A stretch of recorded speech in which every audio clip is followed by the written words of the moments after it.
Today we are going to be making magnesium go-getters from Skylighter's magnesium chips.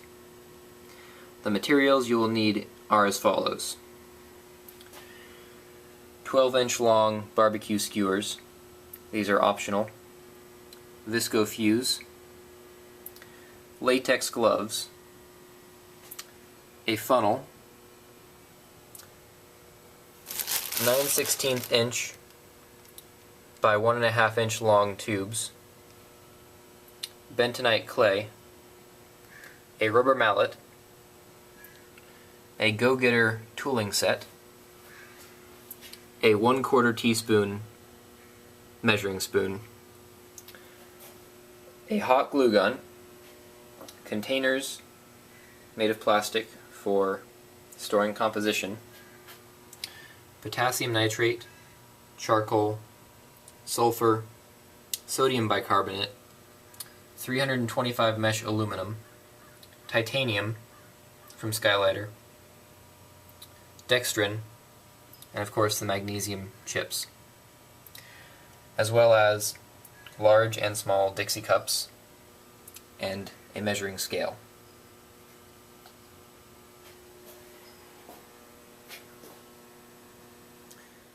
The first step in this project is to measure out the chemicals for your compositions.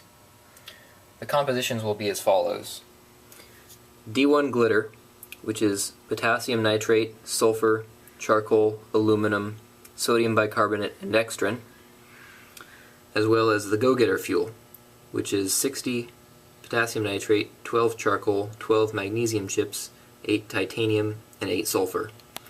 I'll be making 100 grams of each. You take a Dixie cup, put it on the scale, tear the scale so that it reads 0, and proceed to weigh out each chemical to make one composition and then the next in separate Dixie cups.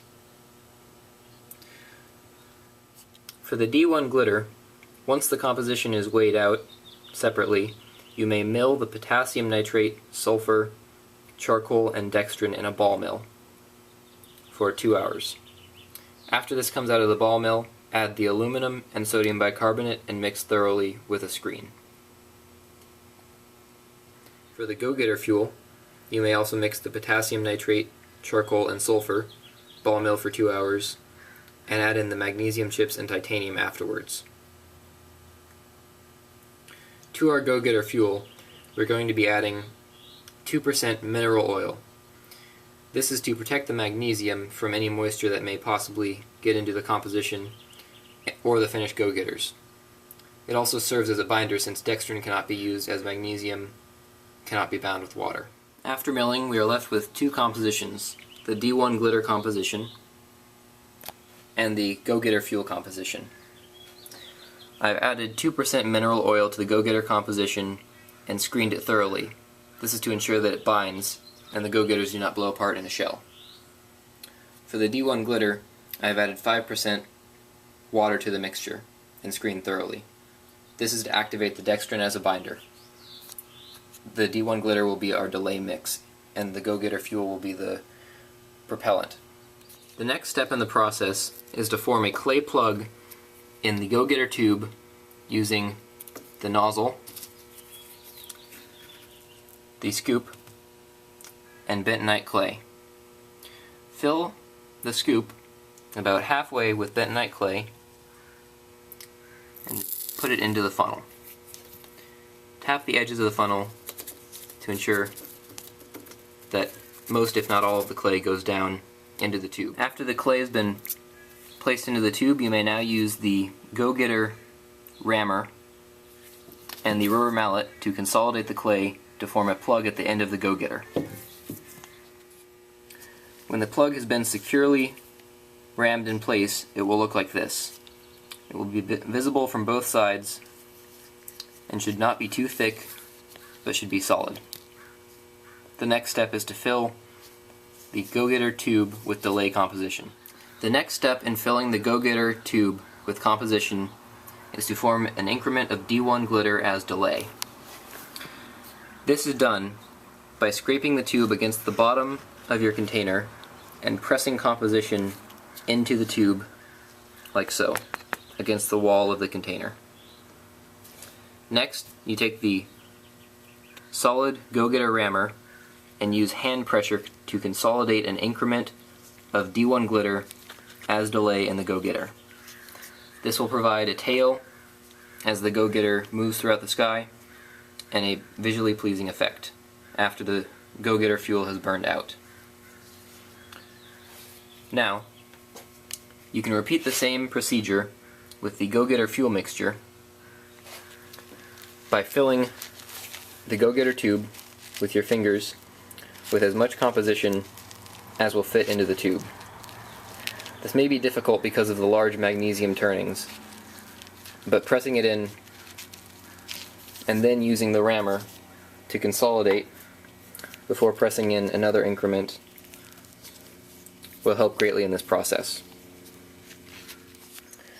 Using the spindled rammer, you place it inside the go-getter with the spindle near the center and use hand pressure to insert the go-getter all the way into the tube.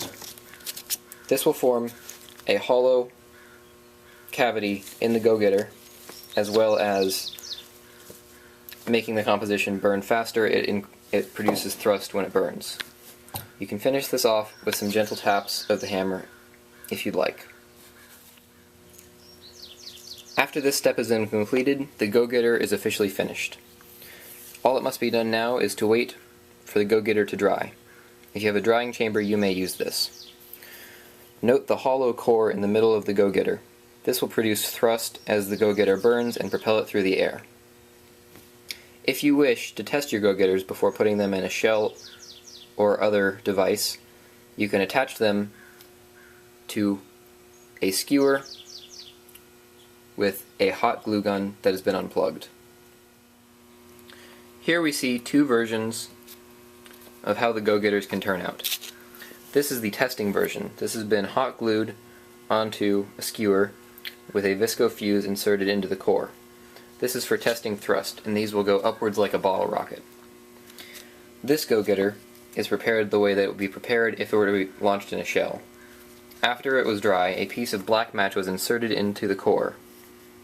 This will easily take fire from the burst of a shell and light the core of the go-getter, which propels it through the sky.